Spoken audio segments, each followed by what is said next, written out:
Hola, ¿Qué haces, Daniel? ¿Cómo estás? ¿qué tal, che? ¿Cómo te va? Muy bien.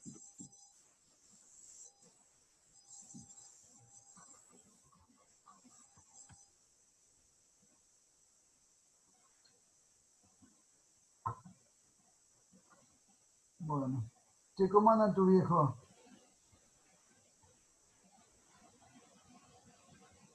¿Mazo? ¿Tu papá? Así es, así es. ¿No le pudieron sacar el tubo o...? Varios intentos fallidos y por ahora no, así que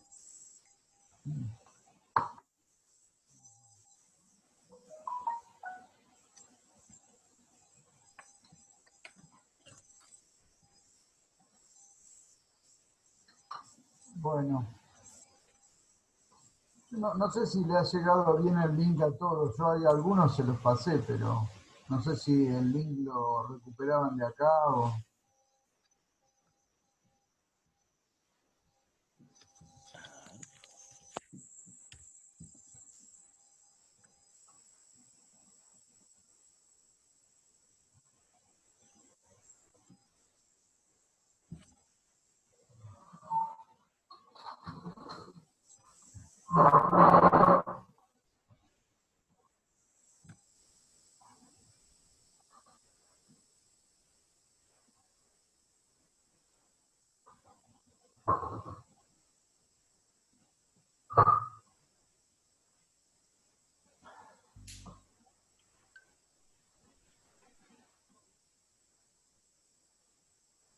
Hola, ¿cómo andan?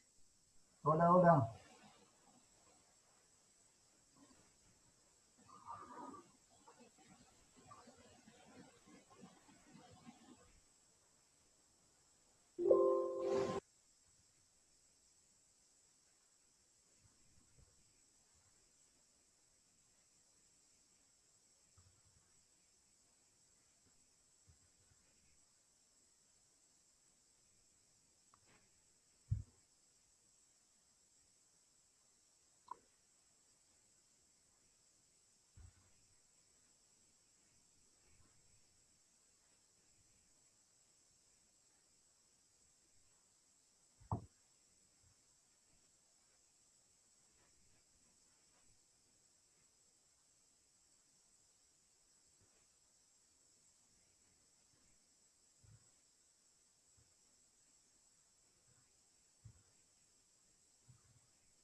Trabajo grupal.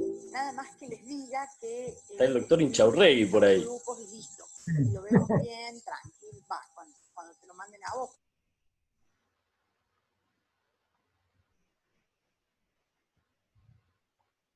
Ahí apareció. Andy, ¿Qué haces, Luciano? ¿Cómo estás?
Santi, Sí, no, que digo, podés decir que todo lo que aquí se diga será contrastado mañana.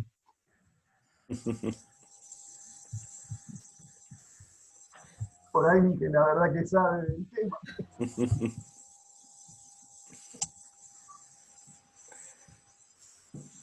yo diría, Daniel, por el horario esperar unos 5 minutos más. ¿Te parece? Recién ahora es la 1.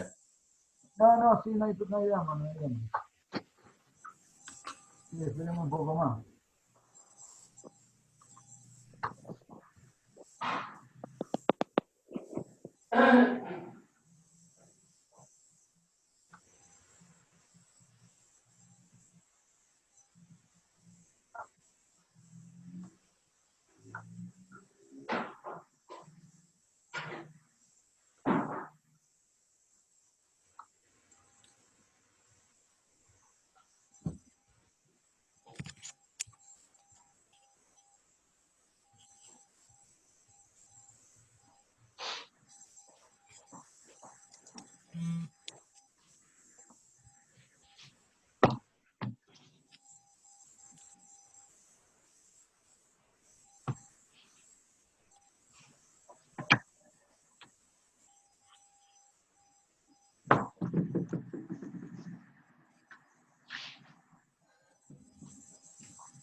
Buen día. Buen día. ¿Qué haces, Javier? Estaba preguntando porque quedé un poco desfasado, ¿sí? Y vamos a esperar hasta ahí 5 y ahí damos comienzo. Bueno, un excelente trabajo esa guía de Stroke Units, ¿no? Peter Langhorne es el autor, la máxima autoridad global sobre el tema. Soy un fan de Peter Langhorne desde hace mucho tiempo. Mira, Soy del club de fans de Peter, digamos.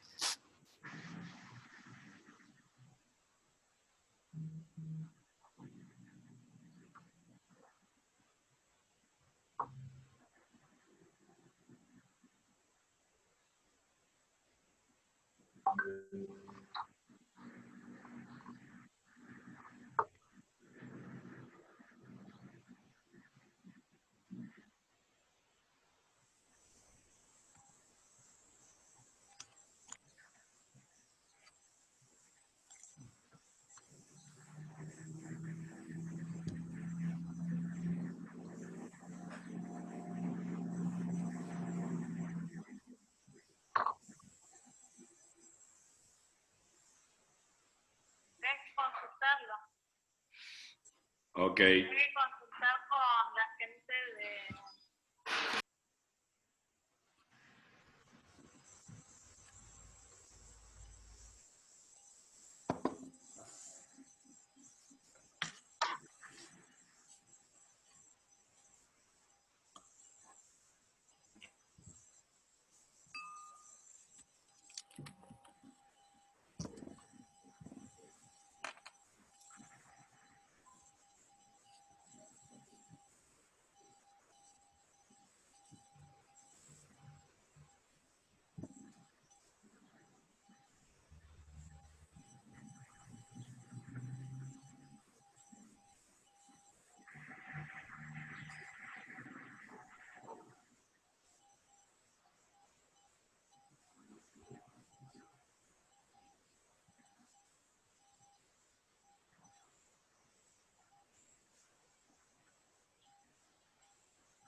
Debele saludar.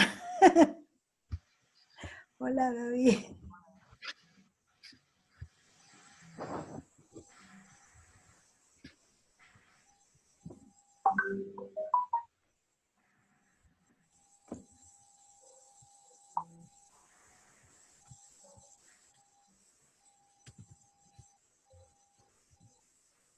Hola Gaby, hola, bienvenidos. Vamos a esperar hasta ahí 10, faltan 4 minutos y ahí empezamos.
Él la puso a la camarita.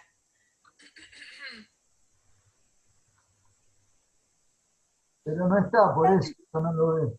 Ah, Ya, claro, qué chanta. ya, ya va a aparecer porque estaba recién. Bueno, quiero verlo.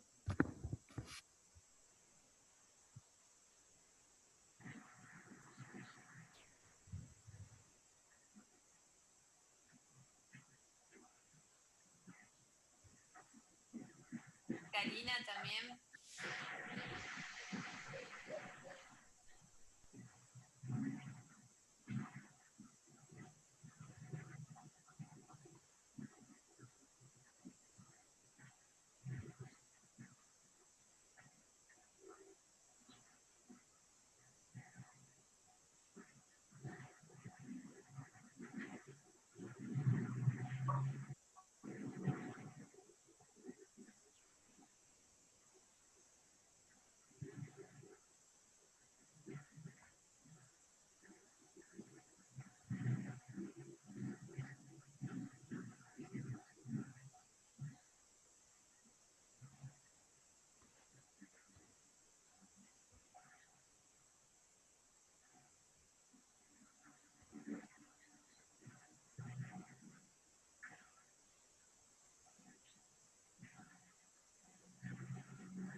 Bueno,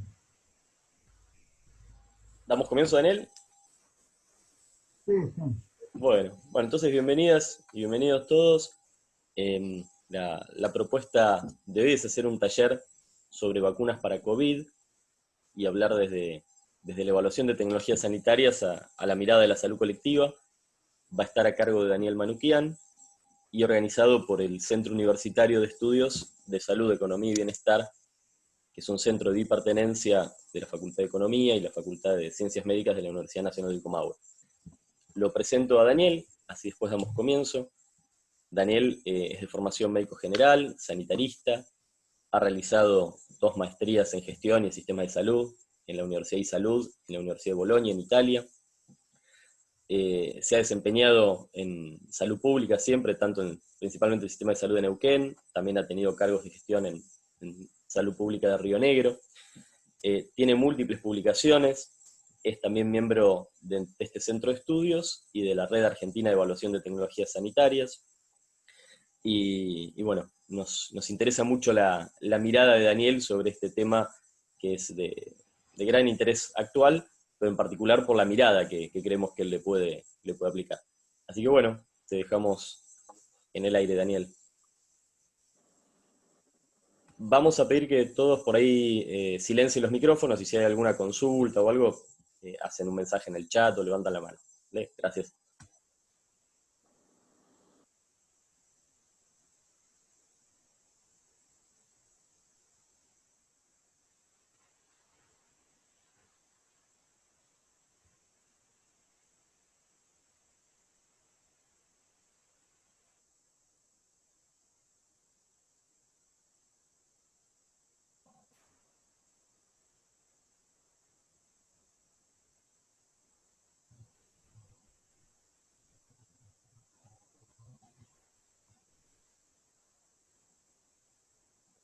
Bueno, no sé si ahí se está escuchando bien, confírmame, Sí, Santiago. se ve y se escucha bien.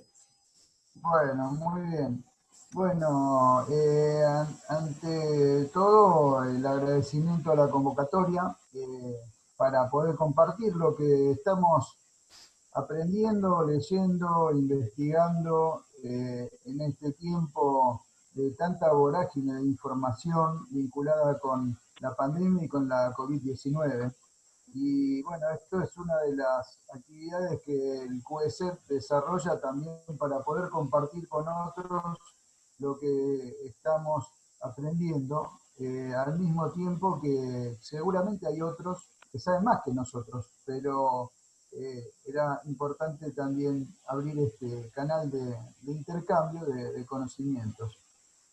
Antes de empezar, yo simplemente quería decir que estamos concretando esta actividad desde Chosmalal, que es la capital histórica y cultural de Neuquén, en un momento muy particular para el Hospital Chosmalal, porque especialmente esta semana está sufriendo mucho el embate de la COVID, con varios compañeros del equipo de salud que se han contagiado de la COVID-19, y por eso queríamos empezar esta presentación mandándoles un abrazo a todos los equipos de salud en todo el país que están haciendo mucho esfuerzo por llevar adelante esta situación, pero especialmente a mis compañeros del Hospital Zona del Chosmalal.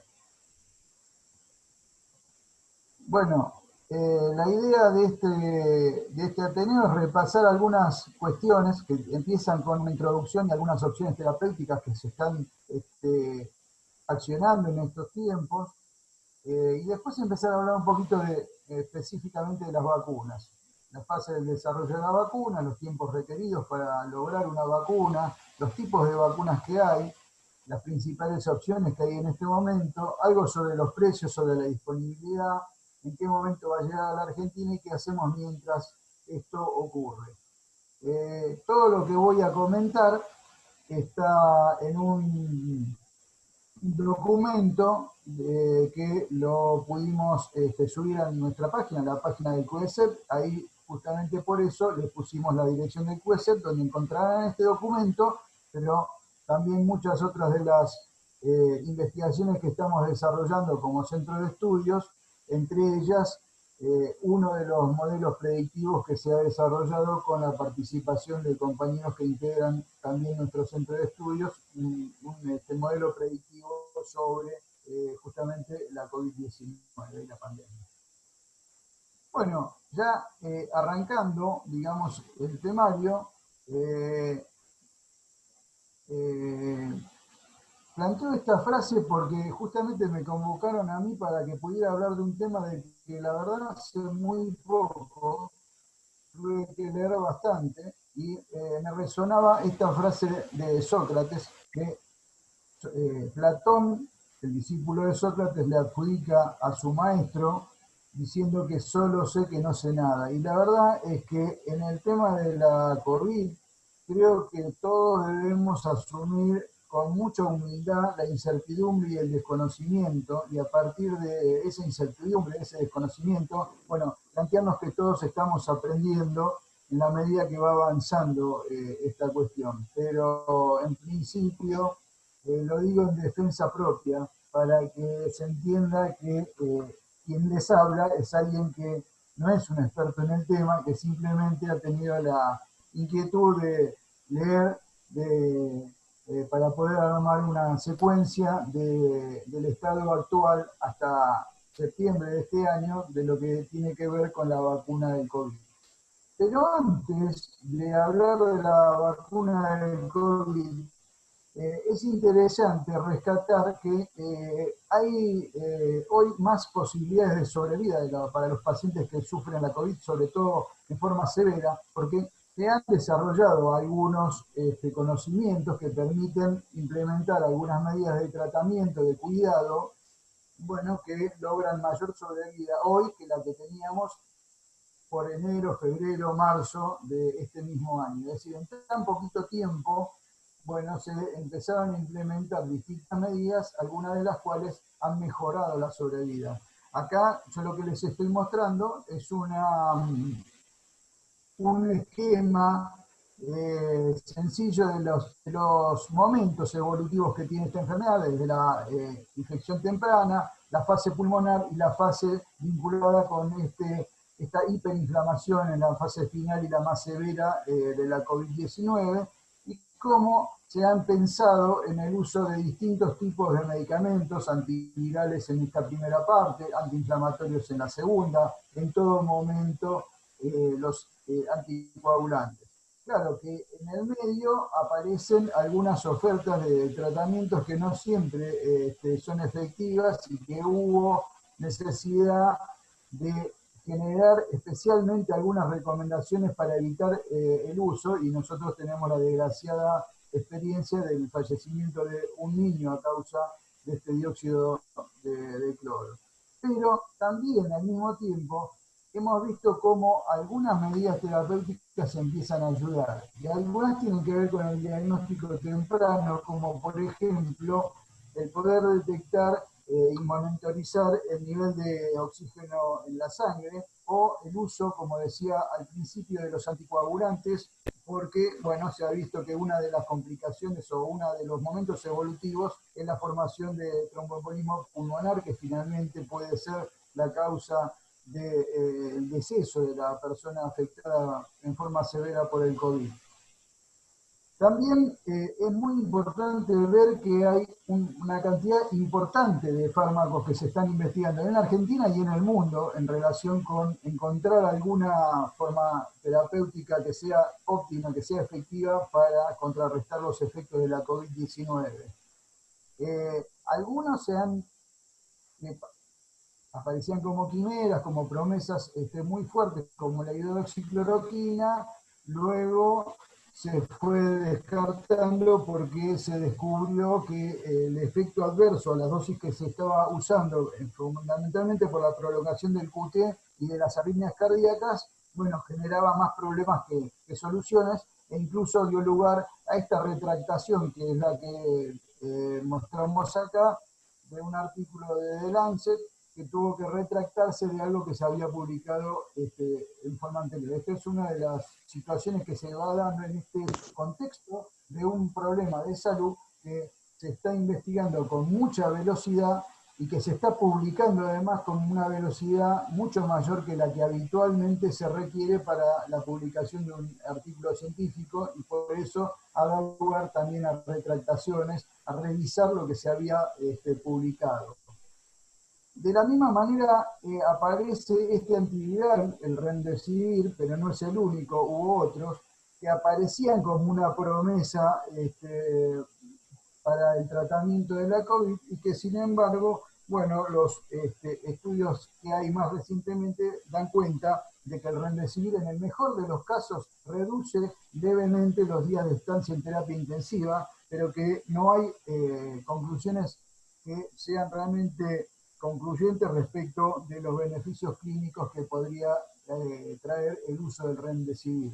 Sin embargo, la dexametasona, es decir, los corticoides, viejos leales, acompañantes terapéuticos de muchas patologías, bueno, aparecen en el ensayo de Recovery del Reino Unido como una de las alternativas efectivas a la dosis de 6 miligramos por día durante 10 días, y eso ha demostrado efectivamente la reducción de la mortalidad en pacientes COVID que están en asistencia respiratoria mecánica. También se ha visto que la posición prona ayuda en el caso del síndrome de distrés respiratorio agudo grave que genera la COVID, y últimamente, hace relativamente poco, en un trabajo que venía haciendo una de las universidades de Jerusalén, la Universidad Hadash, descubrieron que efectivamente también en la COVID aumenta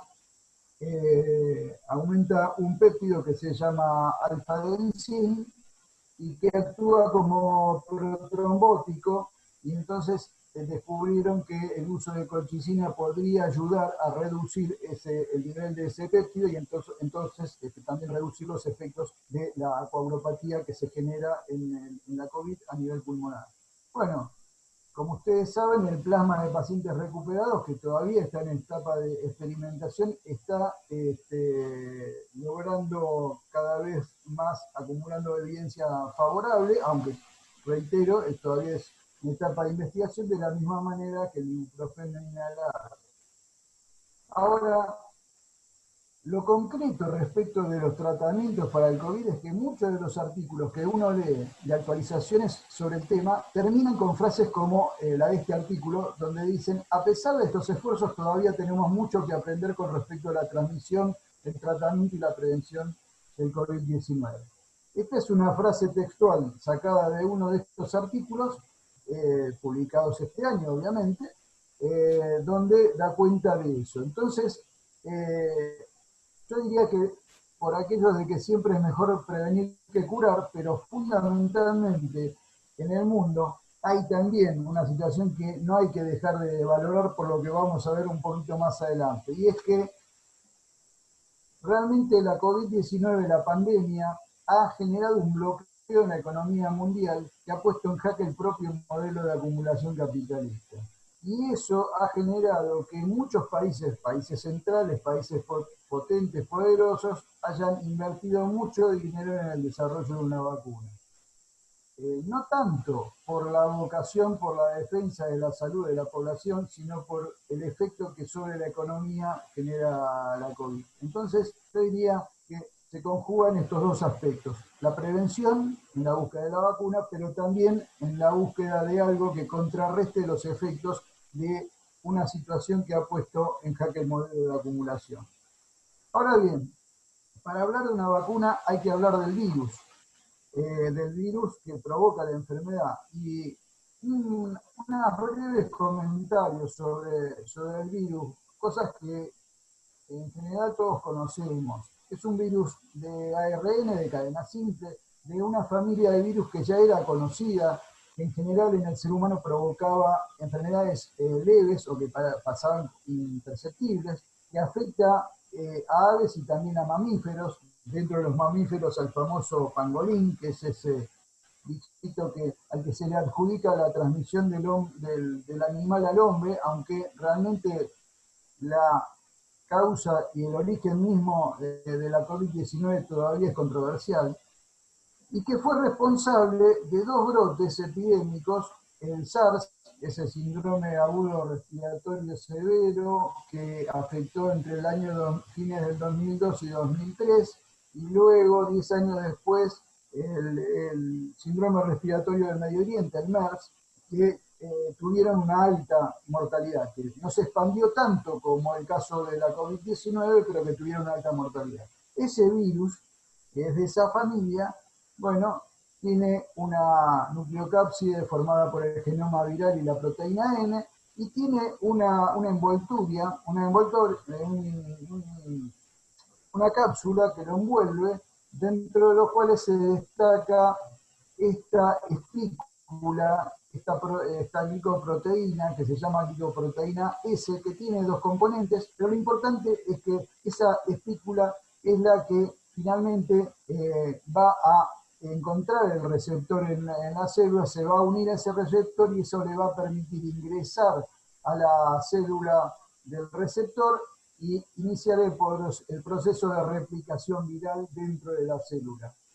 Y ese proceso de replicación primero hace que se transcriba ese RNA para multiplicar el RNA y luego otra parte genera otras proteínas estructurales que el virus necesita para rearmarse, reagruparse, y una vez que se recompone ese virus, sea expulsado al exterior. Esto se multiplica una cantidad muy grande de veces y eso genera entonces esa multiplicación del virus en el ser humano. ¿Por qué es importante esto? No tanto por entrar en el detalle virológico, sino simplemente para poder entender que básicamente cuando se busca una vacuna, lo que se busca es identificar una parte de ese microorganismo que está provocando la infección para que esa parte, que es característica de ese virus, diferente de otros virus, sea lo que sea reconocido por el sistema inmunitario del huésped y de esa manera responder formando anticuerpos que permitan entonces establecer un sistema de defensa efectivo. Ahora bien, para lograr una vacuna se necesita un largo proceso, un proceso que habitualmente se divide en fases. Empieza con una fase preclínica que implica toda la investigación previa antes de pensar en la vacuna, una investigación que tiene que ver con la identificación del virus, del genoma viral, de las características del contagio, de transmisión, de cómo se multiplica, y que en el caso de la COVID-19 tuvo la ventaja de que ya había investigaciones previas justamente por el hecho de que había ocurrido el SARS y el MERS 10 años antes. Entonces se venía investigando sobre la posibilidad de vacunas contra este virus y eso ayudó al desarrollo. Ahora, la fase preclínica básicamente tiene que ver con pruebas en animales. Y lo que se busca ahí es, primero, garantizar la seguridad de la vacuna, es decir, ver cómo esto afecta a los animales y también verificar qué tipo de respuesta inmunológica es capaz la vacuna de desencadenar en ese animal que recibe la vacuna. Recién después de esa fase preclínica se ingresa en el estudio en las personas, en seres humanos. En la fase 1, con grupos chiquitos, de hasta 100 personas, son generalmente adultos, sanos. El objetivo ahí es nuevamente verificar ahora sí la seguridad y la inmunogenicidad en las personas, en los seres humanos. La fase 2 es una fase que ya amplía el número de personas que van a recibir la vacuna y que también seguimos monitorizando ahí la seguridad y la respuesta inmunológica, pero que incorpora también el empezar a investigar la cuestión de la dosis y las vías de administración posibles de esa vacuna. Y la fase 3, que ustedes habrán escuchado mucho hablar en estos días, es aquella donde ya el grupo de personas supera las 1000 personas, habitualmente como mínimo No. 30.000. No estoy habilitada todavía. Por favor, silencien los micrófonos. Muchas gracias. No Bueno, tengo. decía que la fase 3 ya supera las 1000 personas, habitualmente 20.000, 30.000 personas. Son estudios que intentan ser multicéntricos, es decir, que no solamente sea en un lugar, sino en varios lugares al mismo tiempo, con pruebas aleatorias. ¿Qué me tendría que decir? Esto quiere decir que quien recibe la vacuna o el placebo o quien lo administra No, ya llamé al... administrando. al número ese que me dijiste y A ver, hace un rato, como esperé Daniel, una hora y no si no, llamaban, voy a llamé silenciar, y voy a me silenciar dijeron a todos y ahora yo te habilito, Daniel, para que vos vuelvas a hablar. Ahora sí, Daniel, vos desmuteate y podés hablar vos solo.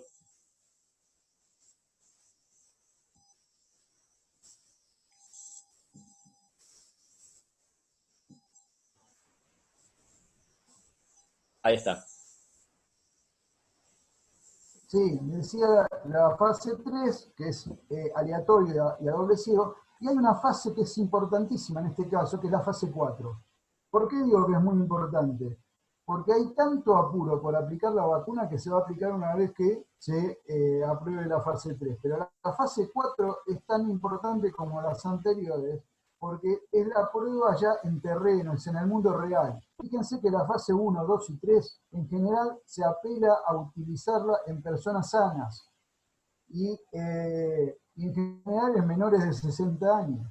En cambio, en la fase 4 ya la aplicación de la vacuna es a todos los grupos a los que va a estar destinada la vacuna y ahí todavía hay que seguir verificando la efectividad y sobre todo los efectos adversos. Es decir, que una vacuna requiere del desarrollo de todas estas fases. Y eso lleva bastante tiempo, habitualmente lleva mucho tiempo. En el artículo que ustedes van a poder encontrar en la página, nosotros hicimos una reseña de algunas, simplemente de algunas vacunas para tener una idea del tiempo de desarrollo de una vacuna. Este dibujo es el dibujo que una ilustración de Edward Jenner, el que descubrió en el año 1796 que era posible resolver con una vacuna una enfermedad que diezmó a la humanidad, que muchos dicen que ha sido la bomba biológica que utilizó la conquista en América para reducir el número de los pueblos originarios americanos. Y Jenner lo descubrió casi por casualidad esto, en 1796. Pero recién en 1950 se empezó a aplicar la vacuna a una escala que empezó a permitir reducir el impacto de la viruela. En el año 67 fue posible desarrollar una mejor técnica de administración, mejorar las agujas que se utilizaban para la vacuna antivariólica y lograr en 1980 la erradicación de la viruela en el planeta, la primera enfermedad erradicada del planeta gracias a la vacuna antivariólica. Pero hay otros ejemplos, por ejemplo, el tema de la fiebre amarilla.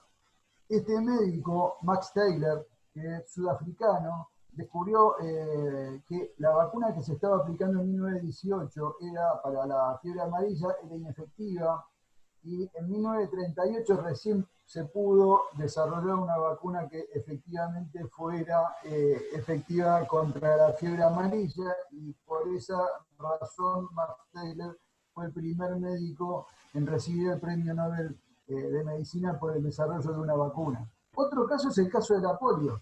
El caso de la polio, donde desde 1935 se estaban desarrollando vacunas y recién en 1953 Jonas Salk desarrolla la primera vacuna antipoliomielítica a virus vivos, perdón, a virus inactivados, a virus muertos, y en el 56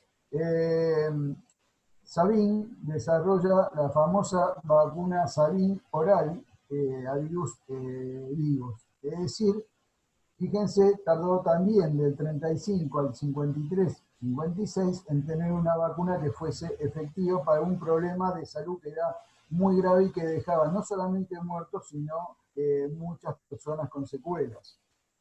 Otro ejemplo es el de la HPV. El del HPV es interesante porque en 1981 se relacionó por primera vez el HPV con el cáncer del cuello uterino, pero recién en el 2006 se pudo desarrollar una vacuna, es decir, varios años, más de 20 años después de estar investigando. Y aún así, hay algunas enfermedades importantes, como la peste, que uno habitualmente la vincula con problemas de la Edad Media, pero que sin embargo todavía en el mundo, en algunos países africanos, provoca problemas importantes y muertes importantes en cantidad, o el VIH, que después de 30 años de estudio todavía seguimos sin tener una vacuna efectiva. Frente a todo esto, frente a todo el tiempo que, como ven, para distintas vacunas se requiere para lograr una que sea realmente efectiva, se pretende tener la vacuna del COVID en 18 meses. Esto es absolutamente llamativo y tiene que ver con varias de las cosas que ya dijimos, con el apuro que tiene la humanidad para encontrar una solución a algo que ha puesto en jaque la vida de todo el planeta, pero que también es posible por las investigaciones previas que hubo, por el intercambio de investigaciones que hay en este momento y por el desarrollo de la capacidad tecnológica e investigativa que hay en distintos países del mundo. Ahora bien, la idea del Ateneo era sucintamente poderles mostrar que en este momento hay 4, pero diríamos 5 líneas vinculadas con vacunas tratando de generar algún dispositivo de prevención de la COVID-19. El primer tipo de vacunas es lo que nosotros llamamos las vacunas a virus inactivados, a virus completos pero inactivados. ¿Cuál es la diferencia? Bueno, la diferencia es que los virus completos, cuando son virus vivos, provocan una respuesta inmunitaria mucho más fuerte, que no solamente incluye lo humoral, sino también respuesta celular. Ejemplo de vacunas a virus vivos son la del sarampión, la de la papera, la de la rubiola. En este caso, el desarrollo de vacuna COVID-19 a virus inactivados, a virus enteros, completos, tiene que ver con un virus inactivado que genera una respuesta básicamente humoral. Y es parecido en este sentido a la vacuna de la hepatitis A, de la rabia o de la influenza. En este momento hay... yo voy a mencionar solamente algunos de los desarrollos porque la verdad que hay muchas vacunas que se están desarrollando en distintas fases de esa investigación de la que antes comentamos. Las que están más avanzadas en este caso son la de Sinopharm de China, que está en fase 3, la fase 3 se hizo en Emiratos Árabes, la Sinovac de China, que está en fase 3, y hay un desarrollo también en la India, que lo está desarrollando el Consejo Indio de Investigación Médica y el Instituto Nacional de Virología de la India, que está entre fase 1 y fase 2. La gran desventaja que tiene este tipo de vacunas es que requiere grandes cantidades de patógenos, es decir, tiene necesidad de manejar grandes cantidades de virus, lo cual implica el desarrollo de fuertes normas de bioseguridad. Después tenemos unas vacunas para COVID que son las vacunas genéticas. Estas vacunas genéticas lo que buscan es utilizar una o más genes propios del coronavirus e inocularlos en el ser humano, ¿no?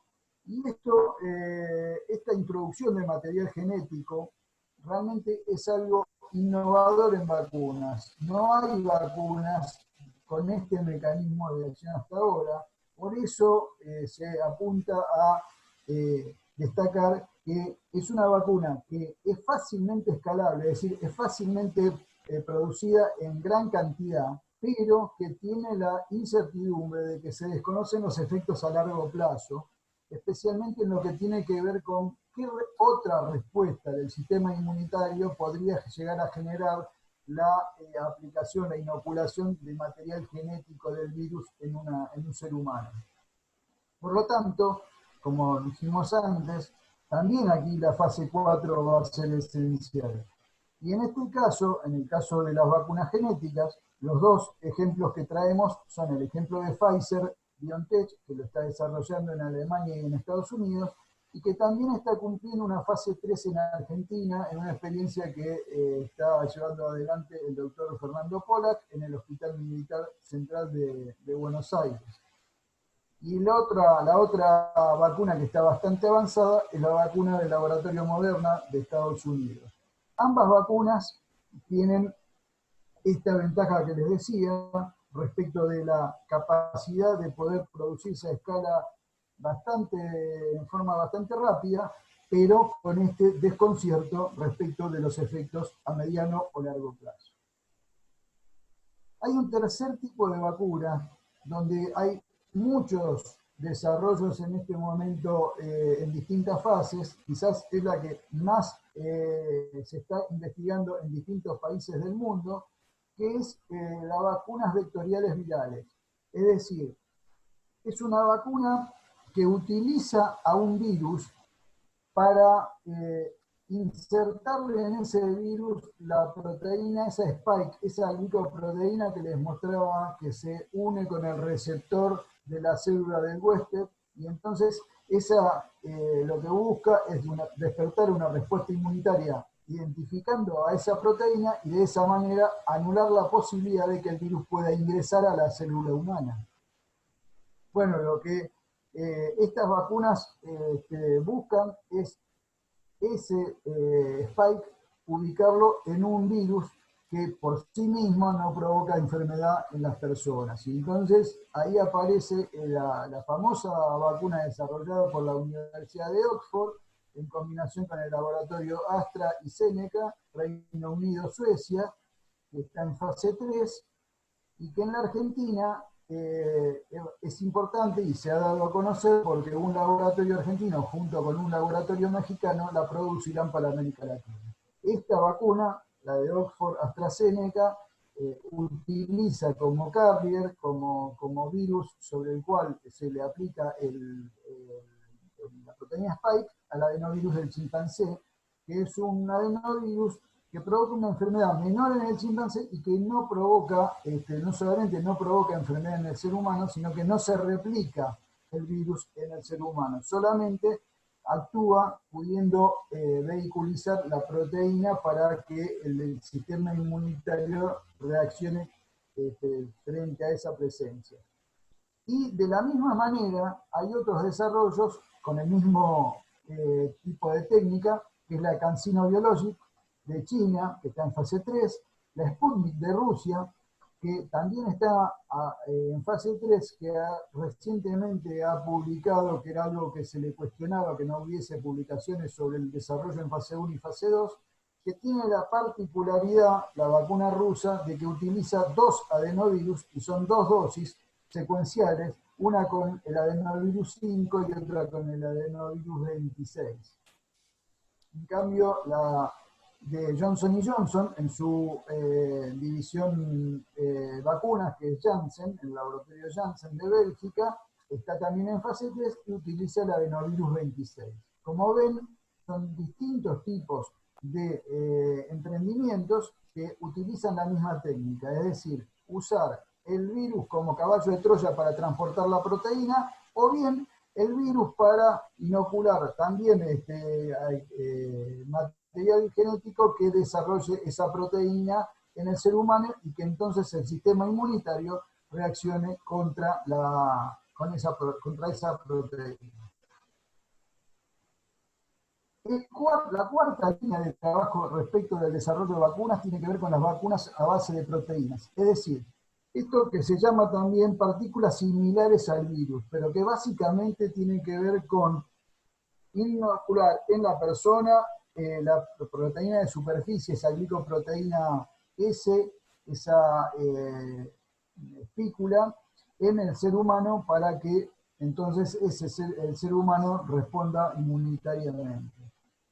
Y aquí hay también, junto con la anterior, la que utiliza el virus como vector, son estas dos las que más desarrollo tienen en este momento en el mundo, son las que hay más desarrollos, pero un poquito más retrasados en cuanto a la fase, ¿no? Hay un desarrollo en China, hay la Novavax de Estados Unidos, la vacuna cubana que en realidad utiliza la proteína, pero sobre otro carrier, que es la membrana del meningococo B, aprovechando justamente también la experiencia que Cuba tenía con la membrana de meningococo por la vacuna que ellos desarrollaron para el meningococo B. Pero lo interesante aquí que queríamos destacar es que hay 3 desarrollos en la Argentina que, si bien están en fase preclínica, es muy importante que la Argentina también esté haciendo este desarrollo propio. Uno en la Universidad Nacional de San Martín, junto con el CONICET, otro en la Universidad Nacional del Litoral, también con el CONICET, y otro desarrollo interesante que también está en fase preclínica. ¿Esto qué quiere decir? Que todavía es muy prematuro decir si vamos a tener vacuna por esta vía, pero esta de la Universidad Católica de Córdoba es interesante porque utiliza la Yadia lampia y sería una vacuna de uso oral. Es decir, que tendría una facilitación para la vía de administración. Son todas vacunas que utilizan proteínas del coronavirus o un fragmento de la proteína para buscar la respuesta inmune. Como decía, destacamos esto de este desarrollo argentino básicamente porque, bueno, si bien están en fase preclínica y si bien la Argentina va a tener la posibilidad de tener acceso a otro tipo de vacunas, el desarrollo propio es parte de la conquista progresiva de soberanía sanitaria. Finalmente,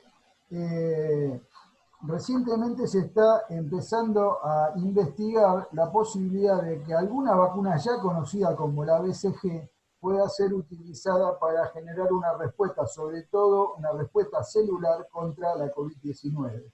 Y hay un ensayo en fase 3 en este momento en Australia que da cuenta de esto, pero hay otros ensayos en varios países del mundo, entre ellos Francia, Estados Unidos, India, Brasil mismo, todos en fase preclínica, pero que apuntan a ver de qué manera la inmunidad que despiertan algunas vacunas ya conocidas puede ser efectiva también para la defensa contra la COVID-19. En el artículo que les comentábamos, bueno, van a poder encontrar esta tablita que trata de resumir lo que acabamos de comentar respecto de los distintos laboratorios, el origen, el tipo de vacuna, las dosis que se están previendo que van a ser requeridas y en qué fase de desarrollo está cada una de ellas. Precios y patentes. Bueno, resulta que vale la pena comentar esto. Este hombre que se ve acá es una foto de Jonas Salk y Albert Sabin. Como dije antes, en el año 53 Salk desarrolló la primera vacuna contra la polio. Unos años después Sabin desarrolló la de él. Dicen los chismes que no se lleva, que eso generó una disputa que duró mucho tiempo entre los dos, pero lo que yo quiero destacar acá es que cuando se le preguntó a Jonas Salk sobre la patente de la vacuna, él respondió con esta frase: ¿acaso se puede patentar el sol? Y esto a nosotros nos parece importante destacarlo porque hay muchos esfuerzos en este momento para que la vacuna contra la COVID-19 sea considerado un bien público global. Sin embargo, lamentablemente es poco probable que eso ocurra. Es decir, es poco probable que la vacuna no se distribuya sin que nadie tenga que pagar nada, por lo menos que los países no lo tengan que pagar. Es interesante traer el ejemplo de Salk y de Sabin porque ninguno de los dos cobraron la patente por un invento por el cual se podrían haber hecho los dos multimillonarios. Frente a eso, lo que sabemos es que hay una gran variabilidad en el precio. Algunos laboratorios, algunos desarrollos no han publicado cuánto va a costar la vacuna. Otros han dicho que puede ser entre $2,8 hasta $37. Pero lo que sabemos respecto del precio es que un precio puede ser el que sea durante la pandemia y otro después. Y que tampoco sabemos si van a ser necesarias más de una dosis o inclusive si va a necesitar modificarse en años sucesivos, con lo cual el precio de la vacuna contra la COVID-19, bueno, puede escalar y multiplicarse varias veces. Respecto a las fechas probables para que la vacuna esté en Argentina, bueno, la vacuna que aparentemente podría estar primero es la vacuna desarrollada por la Universidad de Oxford con el acompañamiento de los laboratorios Astra y Zeneca del Reino Unido y de Suecia, como comentamos antes, y que podría estar llegando a la Argentina aproximadamente en marzo. Ahí en verde ustedes ven la disponibilidad en el país de origen de la vacuna y la disponibilidad en los países. Vuelvo sobre lo anterior, sobre la soberanía sanitaria. Lo que sabemos es que los países que están generando la vacuna la van a tener antes, por lo tanto vuelve a ser importante la posibilidad de que Argentina desarrolle su propia vacuna, ¿no es cierto? Pero no solamente por el desarrollo, por la disponibilidad, sino también por el precio que va a haber que pagar. Y como dije, uno va a ser al principio, durante la pandemia, y otro distinto puede ser después. Vamos terminando ya, y queríamos destacar esto. Bueno, todavía no hay una evidencia concluyente sobre la efectividad y la seguridad de la vacuna, sobre todo porque las pruebas que se han hecho en fase 2 y fase 3 tienen que ver con la administración de la vacuna a personas sanas, que no son las que prioritariamente serían el objetivo de, por lo menos, de los primeros planes de vacunación con la COVID-19. Es decir, todo hace prever que se va a priorizar a los mayores de 60 o 65 años y a las personas con comorbilidades, porque son quienes sufren la enfermedad con más rigor. Por lo tanto, habrá que ver la efectividad y la seguridad en esas personas cuando se comience con la fase 4. Tampoco hay seguridad respecto de la perdurabilidad y la protección de las vacunas. Cuánto va a aportar, cuánto tiempo esa inmunidad va a ser efectiva. De hecho, empieza a haber publicaciones que dan cuenta de cómo va cayendo la cantidad de anticuerpos de IgG en las personas que han sufrido la misma enfermedad, con lo cual con la vacuna podría ocurrir algo similar, pero eso solamente lo vamos a ver en la medida que vaya evolucionando el tiempo y vayamos pudiendo medir eso. De la misma manera que habrá que estar muy atentos con los efectos adversos, por lo menos en el corto y en el mediano plazo. ¿Y por qué decimos esto? ¿Por qué le damos importancia a esto? ¿Y por qué el título de este Ateneo, de la evaluación de tecnología sanitaria a la salud colectiva? Porque si bien es importante la evaluación de tecnología sanitaria, que básicamente justamente busca estudiar la eficacia de una tecnología, la seguridad de esa tecnología, la costo-efectividad de esa tecnología sanitaria, lo que sigue estando muy presente en el caso de la COVID-19 es que no podemos descuidar, no podemos bajar el nivel de autocuidado y especialmente el riguroso cuidado de las personas con más riesgo. Y esto lo decimos porque la posibilidad de una vacuna encierra la fantasía de que una vez que esté la vacuna ya estamos salvados, y más, que si yo me aplico la vacuna con un criterio individualista, yo ya voy a estar salvado y entonces nada me va a faltar y podré hacer la vida normal que hacía antes. Sin embargo, como otros problemas vinculados con la salud, la salida a situaciones complejas pasan más por lo colectivo que por la salvación individual. Insistimos mucho en esto porque seguimos entendiendo que la salud colectiva es fruto de muchas otras determinaciones que tienen que ver con ese modelo de acumulación y distribución de la riqueza, que tiene que ver con la exclusión, que tiene que ver con la posibilidad de acceso efectivo a los sistemas de salud, es decir, que como en la COVID, como en otros problemas de salud, devela y desnuda las debilidades, las inequidades, las injusticias que hemos sabido construir como humanidad a lo largo de nuestra historia. Y también eso se da hacia el interior de los países y hacia el interior de las provincias. Por lo tanto, apostar solo a la solución de una vacuna o centrar todo en esta expectativa cuando además sabemos que como mínimo vamos a tardar de aquí en más 6 meses para tener la primera vacuna, sería un riesgo enorme. Entonces, cerramos con este llamado, digamos, a profundizar las medidas de autocuidado, a profundizar todas las estrategias que tienen que ver con la adecuación de los sistemas de salud para el abordaje de esta pandemia, desde el primer nivel de atención hasta la alta complejidad, sin descuidar que somos un sistema de salud que debe mirar integralmente todo el proceso de salud, enfermedad, cuidado, y que por eso entendemos que la salud colectiva sigue siendo la piedra angular de todo esto. Les reiteramos ahí la dirección de nuestra página para poder encontrar la información del QSEP. Y cerramos con esta foto que siempre nos acompaña de justamente el doctor Ramón Carrillo en Belén do Pará, poco tiempo antes de morir a los 50 años, enseñando a vacunar en el norte pobre, excluido de Brasil, uno de los lugares de nuestra América Latina más golpeada por la COVID-19, más golpeada justamente por efectos de esa exclusión, de esa inequidad, de esa injusticia social que golpea y que afecta a la salud de las personas mucho más que a veces los virus o los gérmenes o los microbios, como decía Carrillo.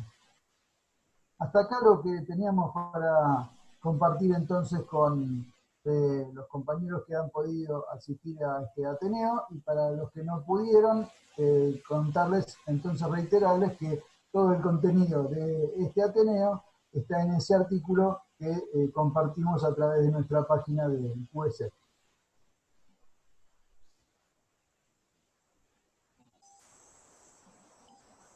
Bueno, excelente, Daniel. Bueno, dejamos abierto el espacio para preguntas. Si quieren escribir en el chat cualquier comentario o pregunta.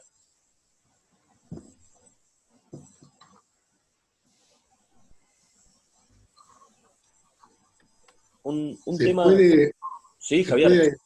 ¿Puede? Adelante. Bueno, quisiera preguntarle a Daniel, a vos, a quienes conocen el tema, a Pablo Lavego, que también está participando.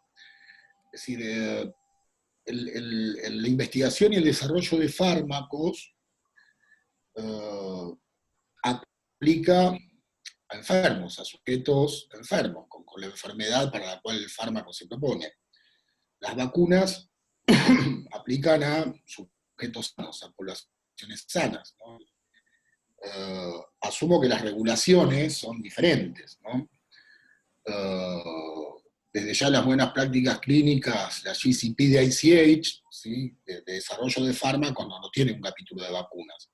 Yo tengo experiencia personal en investigación clínica farmacológica, pero no en vacunas. Asumo que las regulaciones son diferentes. Quisiera conocer cuáles son los aspectos regulatorios a nivel global de vacunas, y por otra parte, está claro que el modelo de investigación y desarrollo en Occidente, de la industria farmacéutica capitalista de Occidente, es diferente al modelo de desarrollo, de investigación y desarrollo de fármacos y vacunas en Rusia y China.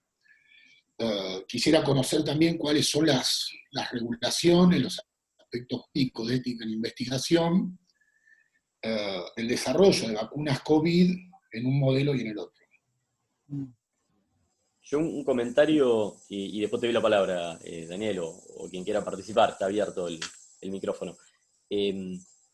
A ver, respecto a lo que mencionás, Javier, de la población sana, sí, claramente la vacuna va a ser aplicada, de hecho uno de los criterios va a ser que primero testeen que sean personas que todavía no hayan sido contagiadas, ¿no? Pero un tema fundamental que esto tiene en común con lo que es la evaluación de fármacos es las características de esa población. La mayoría de las veces, esto van a reclutar a personas que no tengan comorbilidades, que sean muy sanas en general, ¿bien?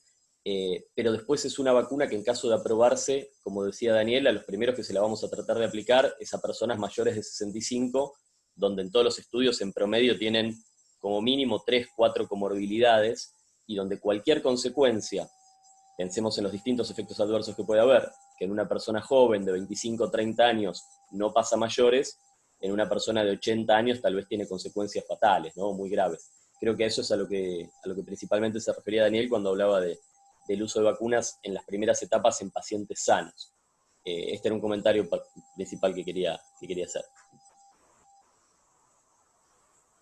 Sí, yo no te puedo contestar con certeza respecto de cuáles son los mecanismos regulatorios. Es un tema que está siendo controversial y que es motivo de discusión y de muchos planteamientos, no solamente por los aspectos bioéticos, sino también por los aspectos legales respecto de la responsabilidad que tendrían los laboratorios en cuanto a la producción de vacunas, que no se sabe exactamente qué tipo de efectos adversos va a generar. Especialmente lo dije y lo destaco, las que tienen que ver con la inoculación de material genético, como es el caso de las vacunas genéticas que introducen directamente ARN del virus en el ser humano. ¿Y por qué digo que es controversial? Porque ya ha habido planteamientos respecto de los acuerdos que están haciendo los países con los laboratorios, donde los laboratorios están exigiendo la no responsabilidad sobre esos efectos adversos una vez que se empieza a aplicar la vacuna. Entonces, creo que todavía es un tema que está en discusión, que va a haber que ir vigilando. Y aunque no tenga directamente que ver con lo que vos estabas comentando, lo que estamos viendo es que recientemente se está compartiendo cada vez más información y se está publicando más. Hay mucha publicación de China ya sobre este tema, y Rusia, que estaba muy cuestionada con su vacuna Sputnik 5 porque no había publicado el avance en fase 1 y fase 2, lo ha hecho en las últimas 2 semanas justamente para aventar esa duda que se generaba con respecto a su vacuna. Y aparentemente sería la que está con más avanzada para poder aplicarla a gran escala. Pero me parece que las prevenciones que vos estás marcando, respecto de las cuales no puedo dar una respuesta de certeza, son atinadas, y me parece que parte de lo que habrá que vigilar en el desarrollo en los próximos días. Sí, lo pregunto porque estamos familiarizados con las regulaciones FDA, EMA, ANMAT, ¿sí? Pero no conocemos, al menos el gran público, o el público, digamos, que trabaja en investigación, pero realmente desconozco por completo cuál es el marco regulatorio en Rusia y China, digamos, ¿sí? No sé si es el mismo, si es otro, si en Rusia y China, digamos, el financiamiento, el patrocinio de las investigaciones es a cargo exclusivamente del Estado, si es público o privado como en Occidente. La verdad es que bueno, no lo conocemos, yo no lo conozco. De los ejemplos que marqué de China, en general son empresas estatales chinas, ¿no? Son empresas estatales chinas con el Estado chino, pero hay también alianzas estratégicas con otros, y lo mismo ocurre en Rusia. Digamos, Rusia no es un país comunista hoy, es un país capitalista que tiene inversión privada también en medicina, en desarrollo de vacunas, pero cualquiera de estas vacunas que se aplique en Argentina tiene que tener la autorización de la ANMAT. Es decir, digamos, nuestro ente regulatorio también tiene que avalar el uso en la Argentina de cualquiera de estas vacunas, para lo cual tendrá que requerir todo el estudio y la investigación previa que hubo respecto a esas vacunas, y lo que se ha podido contratar en fase 3, sobre todo en fase 3, ¿no? Pero no te puedo dar más datos sobre eso. Yo, Daniel, un comentario respecto a algo que planteaba Javier, creo que es muy interesante. hacer un contrapunto entre lo que es regulación o investigación en fármacos y vacunas, un tema, Javier, que venimos charlando bastante en el posgrado, que es el tema de los puntos finales, ¿no?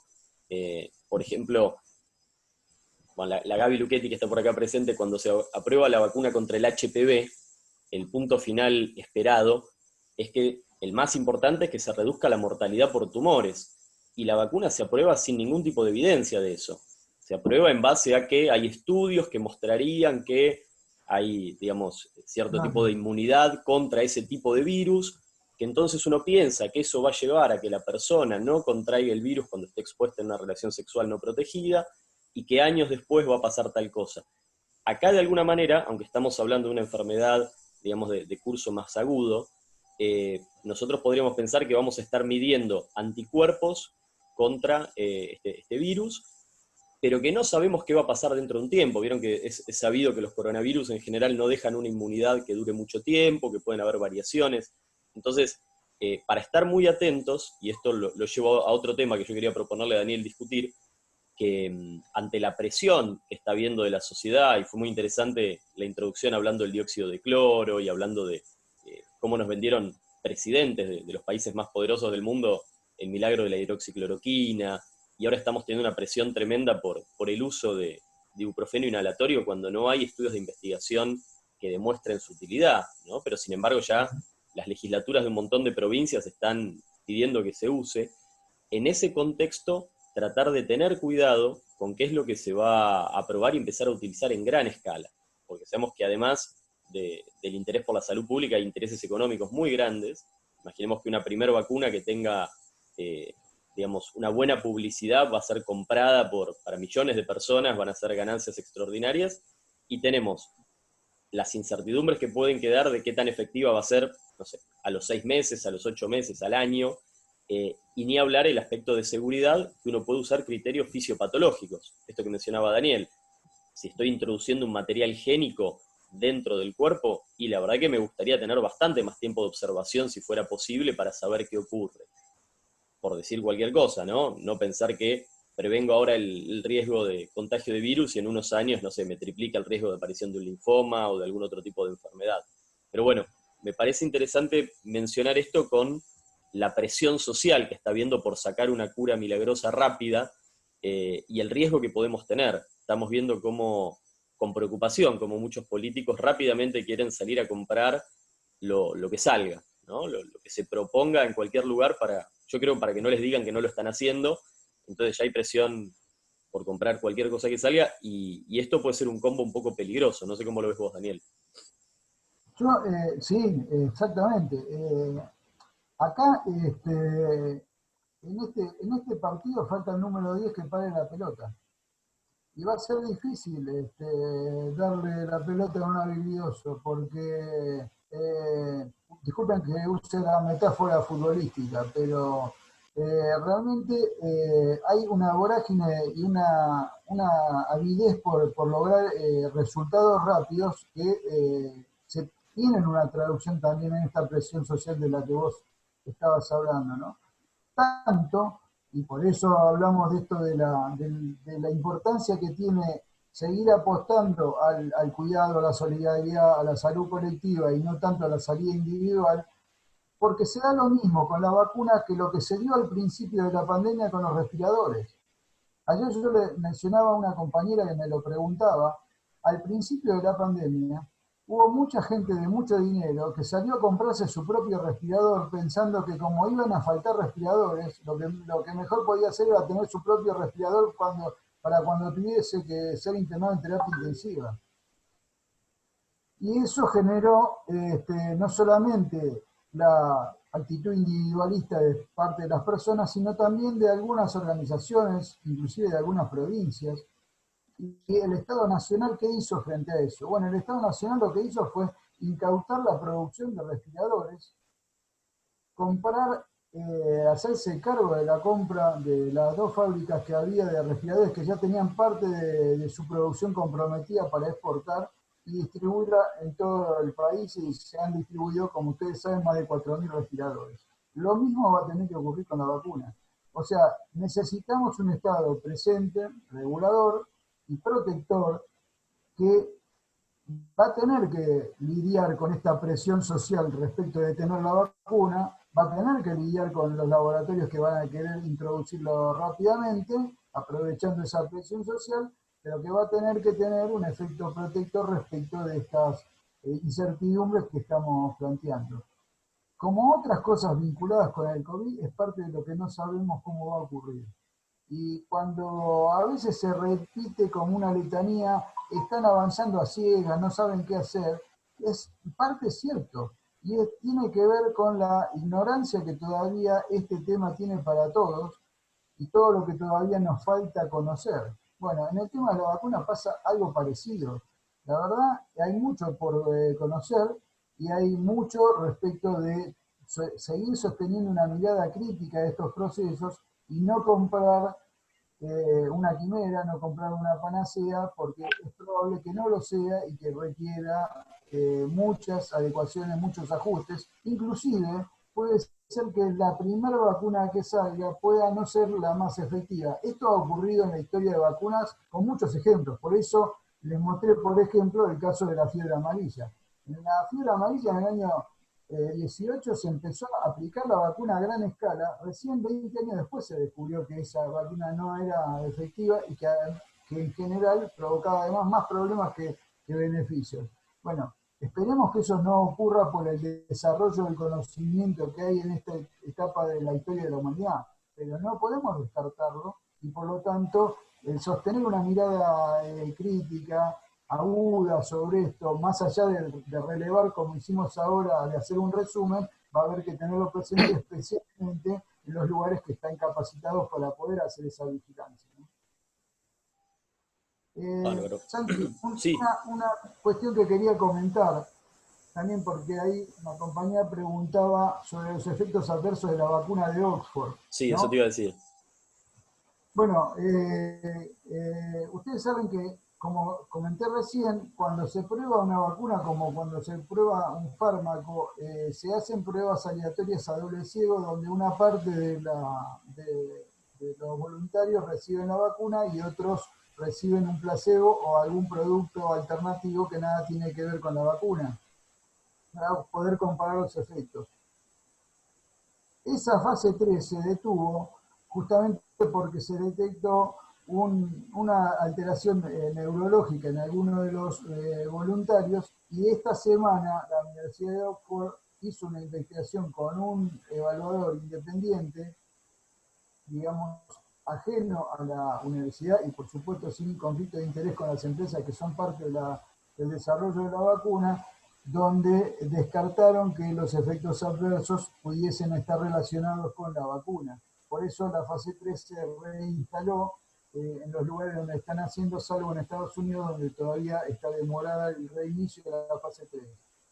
Pero ¿por qué es importante mencionarlo esto? Más allá del caso de estos efectos adversos que se descubrieron en algunos voluntarios que eran parte de la experiencia de esta vacuna, porque no hay ninguna en fase 4. Entonces, esto puede ocurrir con cualquiera de las vacunas. Por lo tanto, ese esquema que mostrábamos estimativo de cuándo estarían disponibles, bueno, va a ser flexible de acuerdo a lo que vaya ocurriendo. Esta experiencia que tuvo la Universidad de Oxford y AstraZeneca estas últimas 3 semanas, obviamente demora el desarrollo de la vacuna para ellos y va a demorar la entrada en el mercado de esa vacuna si efectivamente supera la fase 3. Y esto puede ocurrir con otras vacunas, y no solamente en la fase 3. Una vez que esté aprobada la fase 3, al empezar a aplicarla, como dijimos antes, en la población blanco, bueno, también puede generar que en algún momento se detenga porque se descubre que en esas personas con enfermedades o con una edad superior a los voluntarios que fueron probadas, genera efectos indeseables. Entonces, todo esto es materia aún de disquisición, de seguimiento, de una mirada, como decía antes, crítica por parte de quienes están vigilando desde distintos lugares este proceso.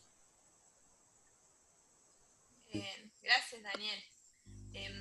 También yo me quedé pensando esto desde la semana pasada cuando estuvimos en la charla de la POR y comentaba cuando se hizo esa vacunación masiva por la gripe porcina, que después trajo mucho síndrome de Guillain-Barré, ¿no? Corregime si me equivoco.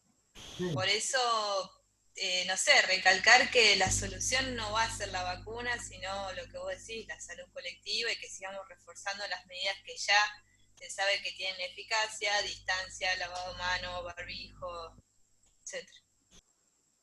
Y fíjense, Gabriela, que el caso ese de la gripe porcina y de la vacuna fue en un contexto político similar en Estados Unidos. Fue previo a una elección en Estados Unidos de la presidencia de Estados Unidos, lo cual tiene alguna semejanza con la situación actual respecto de la administración Trump buscando fervirmente la posibilidad de poder anunciar que tiene una vacuna que se empieza a aplicar a gran escala en uno de los países que está muy arriba en el tope de la tasa de mortalidad cada millón de habitantes. Estados Unidos está en el tercer o cuarto lugar, después de Bélgica, después de Perú, pero está ahí nomás con 660 fallecidos como tasa de mortalidad de las más altas del mundo por COVID, por lo cual le interesa muchísimo poder hacer ese anuncio.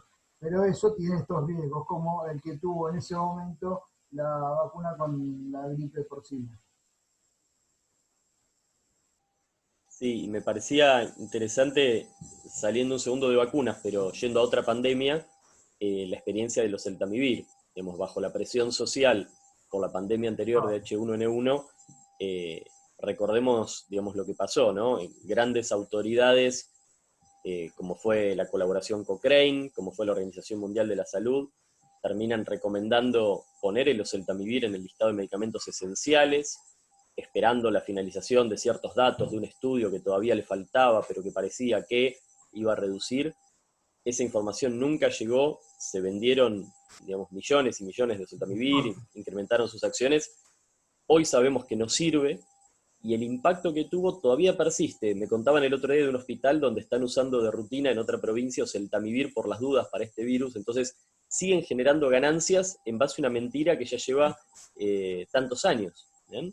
Así que creo que de esas experiencias tenemos que aprender para ser lo más cautos posibles, y aún viendo como algo favorable que el oseltamivir no era efectivo, pero tampoco se demostró una gran falla de seguridad. Si estuviéramos pensando que encima hubiera provocado un daño a la salud, hubiera sido una catástrofe descomunal la que hubiéramos tenido. En el caso, por ejemplo, en el caso de la retratación que mostraba, para mí era muy gráfico mostrar ese artículo de The Lancet con ese sello cruzándolo de retracti, porque la verdad es, hace años era impensado que The Lancet tuviese que publicar un artículo con ese sello atravesado diciendo que se retractaban de algo que habían ellos publicado, porque publicar en The Lancet implicaba una serie de filtros que había que pasar para tener la aprobación de pares que hoy tuvieron que retractarse por el efecto, no solamente que no era efectivo para el COVID, sino que provocó muertes el uso de la hidroxicloroquina por la producción de arritmias cardíacas, fundamentalmente por arritmias cardíacas. Entonces, bueno, nuevamente, como en lo que ya conocemos de la investigación farmacológica, pero ahora aplicado también a vacunas, sigue vigente lo que estás comentando, Santi. Hay una dimensión más de la sanitaria y económica, que es la geopolítica, que no se ha analizado. Sí, efectivamente. Y sin plantearlo en términos de buenos y malos, ¿sí? No hay buenos y malos en geopolítica. No, efectivamente. Esta carrera entre China, Estados Unidos, Rusia, por ver quién primero logra una vacuna que sea efectiva, es parte de esa disputa geopolítica de la que estás diciendo. Sí, claro.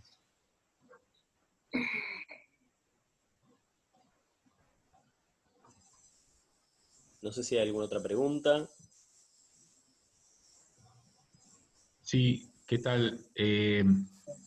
Yo les pido disculpas, no prendo la cámara, no porque no estoy presentable, pero se me corta, digamos, el audio enseguida, ¿no?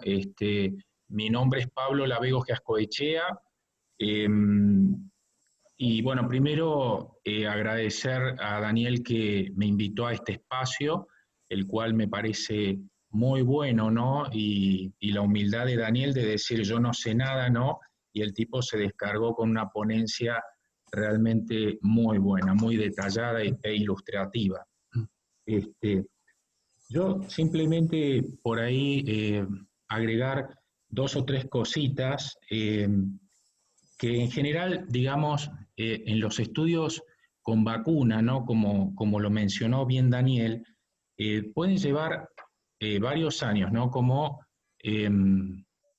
es con drogas, pero tienen un par de aspectos que lo mencionaron, que es, se le exige un altísimo grado de seguridad porque se va a usar con individuos sanos, ¿no? Eso es, en vacunas es, digamos, la piedra angular.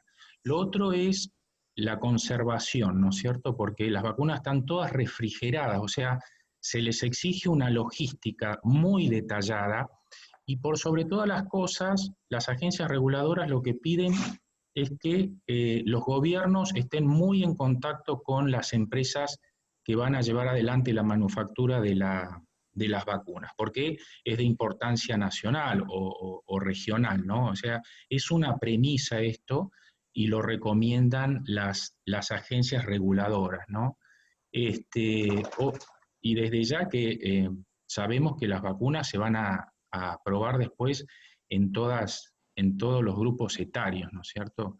Eh, Eso por un lado. Por otro lado, por ahí diferenciar lo que es la eficacia y la efectividad, ¿no? Porque eh, la eficacia, digamos, hoy en términos de desarrollo de vacunas en el marco de una pandemia, eh, las los pasos por ahí se aceleran un poquito, ¿no? O sea, eh, hay un artículo en New England de Lori et al.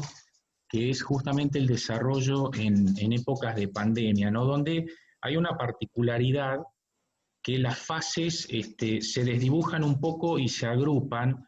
Eh, la primera se llama First in Human, digamos, o sea, el primer contacto en seres humanos, y muchas veces hasta se superpone con la fase cero, ¿no? Es decir, es muy importante la información en fase cero eh, o preclínica de las vacunas y el conocimiento, obviamente, en detalle del virus en cuestión. Y también ustedes van a ver que están publicados los estudios fase 1-2, también se superponen la fase 1 con la fase 2. Esto acelera todo y acelera los términos en lo que se llama la segunda parte, primero First in Human y después la fase de el segundo periodo que es de eficacia, ¿no? Ahí donde se mide la eficacia, lo único que mide es la seroconversión, ¿no es cierto? O sea, cuántos individuos van a seroconvertir, en, digamos, qué dosis se prueban dosis, cada dosis es una rama distinta, y después la duración, ¿no? Y las vacunas tienen también los adyuvantes, ¿no? Que es otra de las historias, porque cada vez que uno cambia el adyuvante de una vacuna es un estudio nuevo. No es otra rama, es un estudio nuevo, ¿no? Así que, bueno, nada, quería agregar eso, cómo uno ve esta carrera contra el tiempo. Yo, de la parte política, la verdad no sé, no estoy involucrado en esa carrera política, lo único que les puedo aportar es esto en términos por ahí rigurosos de lo que es un poco cómo se comportan estos desarrollos en estos momentos en particular. Y después sí viene lo que decía Dani, la eficacia, ¿no? La efectividad, que, digamos, la vacuna tiene que demostrar que realmente disminuye la tasa de incidencia de la enfermedad que justamente quiere prevenir, ¿no? Hasta ahora lo que se lo que se acepta es que una vacuna tiene que tener al menos una efectividad de 50% o un poquito más. Con eso ya se aprueba una vacuna para ya ser usada en la fase 4. Nada, eso quería por ahí agregar y agradecerles mucho este espacio de no solo de compartir saberes, sino también de reflexión en ciertos puntos, porque todo está concatenado, ¿no? Las cosas, y en estos momentos en particular, está todo bastante relacionado, ¿eh? Así que, bueno, les agradezco mucho el espacio, el haberme invitado y los saludo cordialmente a cada uno de ustedes. Muchas gracias, Pablo. Bueno, estamos más o menos en 1 hora y media de tiempo desde el inicio. No sé si alguien tiene algún comentario. Si no, Daniel, si vos querés hacer un cierre. No, como cierre, reiterar esto, digamos, vamos a tener que seguir leyendo, investigando, aprendiendo cuestiones vinculadas con los tratamientos posibles para la COVID y también sobre las vacunas.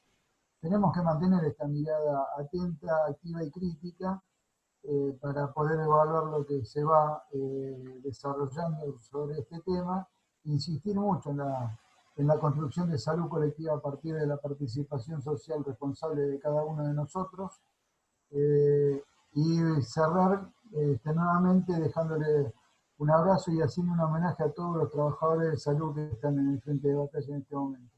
Yo creo que es necesario que podamos transmitirle a toda la comunidad el esfuerzo que se está haciendo, las ganas, la pasión que le están poniendo los equipos de salud en este momento y acompañarlos solidariamente. Y reitero lo que dije al principio, especialmente lo digo en esta semana para mis compañeros del Hospital Chosmalal que están sufriendo duramente esta semana. Gracias. Bueno, entonces les agradecemos a todos. También vamos a dejar la grabación. Después vamos a ver si la subimos también al sitio del Centro de Estudios. Así que, bueno, de parte de todo el Centro Universitario de Estudios de Salud, Economía y Bienestar de la Universidad Nacional de Comahue, les agradecemos la participación y muchas gracias, Daniel, por compartir todo esto. Buenos días. Chao, chao.